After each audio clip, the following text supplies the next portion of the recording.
Орон сууцны ипотекийн санхүүжилтийн журмыг Монгол банкнаас баталдаг.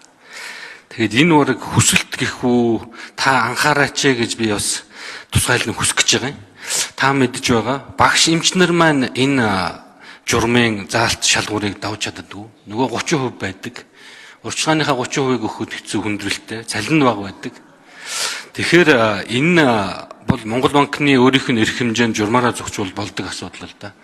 Тэгэхээр би олон мянган багш нараа бас эмч нараа төлөөлөөд ялангуяа залуу эмч багш нар орон сууцтай болж чадахгүй байгаа. Энийг бид нар одоо их хурал дээр засаг дээр маш олон удаа ярьсан.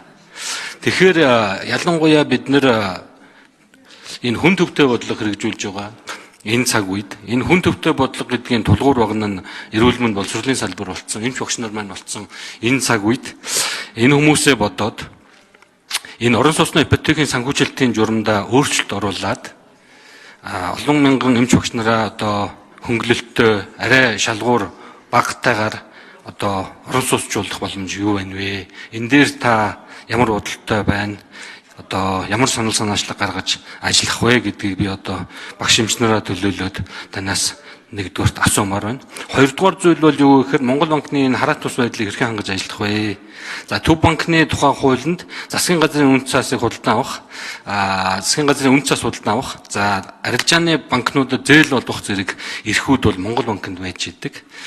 За энэ арга хэмжээнүүдийг хэрэгжүүлэхэд хараат тус бие даасан байдлаа яаж хангаж, яаж одоо хараат тус нөлөөлөлд орохгүйгээр шийдвэр гаргаж ажиллах вэ?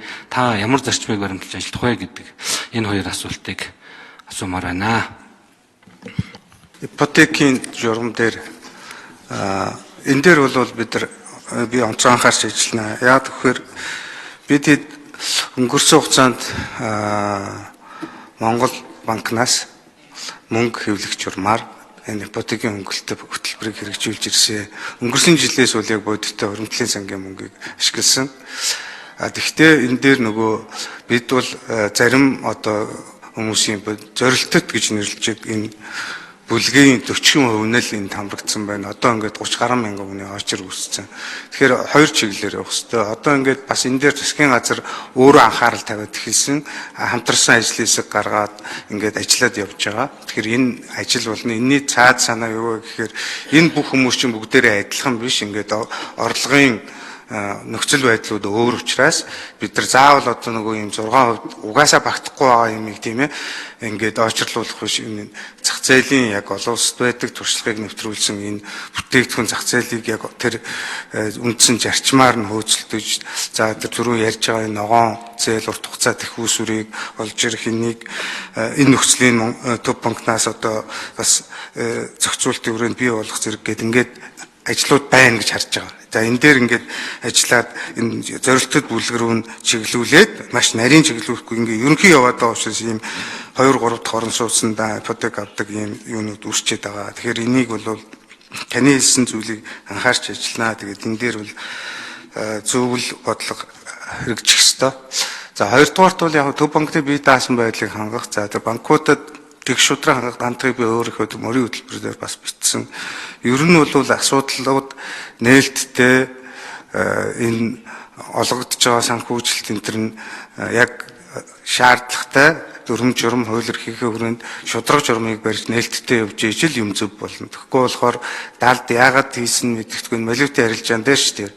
Энэ байдал нь өөрөө хардлага сэрдлэг асуудал зөв хийгдсэн ч үс үүсдэг. Тэгэхээр энийг аль болох нээлттэй тэг шудраг энэ бодлогынхоо хэрэгжилтийг энэ банкуд дээр бас яг тэг шудраг хэрэгжүүлдэг энэ ийм болж ижил одоо бидний бодлого зөв болоод явна л гэдэг зүйлийг хэлье. Иргэд бол магадгүй шууд тийм үгүйгээд бас сонсчихыг хүсэж байгаа бах багш намч нар маань ялангуяа. Жишээ нь ипотекийн урьдчилгаа 30%-аас доош байх болох боломж байдаг юм уу? Одоо 20 лөө буулгах юм уу? Бүр 15 руу ч юм уу? Одоо энэ бол яг иргэдэд бодиттой тулгамддаг асуудал. Ийм одоо тооцоол хийж үзвэл бодит боломж юм байдаг юм уу? 30% дээр жишээ нь. За түншлэн 6%-ийг одоо дахиж буруулах тийм боломж байдаг юм уу? Өдрийг их олон жил ярьж байгаа. Энэ яг иргэдийн өөрсдийн хүсдэг одоо бас бодиттой одоо амьдралд нь тулгаад байгаа асуудал учраас та энэ хоёр дээр одоо боломж байх эсхийг санхүүч хүн, эдийн засгч хүн, Монгол банкны эрхлэгчээр ажиллаж байгаа хүний хувьд та өөрийнхөө нэг байр суурийг илэрхийлээд өгөөч. За тэгэхээр би танд чулуухан хэлэхэд бол Энэ тооцооллыг яг хэдэн багш эмчнэр хүсэлт гаргацсан байна. Ямар материал ирүүлсэн байна. Эднэр дээр бид нар наримчилсан шинжилгээ хийж үзэж байгаад яг тооцоо судалгаа тэгээ банкуд өөрсдөө бас тооцоо судалгаа хийж байгаа. Тэгээ энэ зүйлийг үнэлж тооцооллын үндсэн дээр их болохоос биш захиргааны аргаар механикээр хийх бол нэгдүгээр болцоо байхгүй. Тэгэхээр тэр оншоо тавьж байгаа тэр оншоо зөв эмчилж ээж бид нар энийг яаж хүртээмжээ нэмэгдүүлэх үү? Мэдээ зорилго ойлгомжтой аль болох тэр багш эмчнэр зорилтод бүлэгт хүртээмжийг нэмэгдүүлэх ёстой. Хүртээмж нэмэгдүүлэх ёстой гэдэг дээр анхаарч ажиллана. Энэ дээр бол яг ийм мөнгө хэрэглэхгүй бодиттой мөнгөөр хэрэгжүүлэх ийм арга хэмжээг хэрэгжүүлнэ гэж үзэж байна. За яг өнөөгийн бидний макро эдийн засгийн нөхцөл байдал дээр бол 6%-аас доош болох боломж бол байхгүй.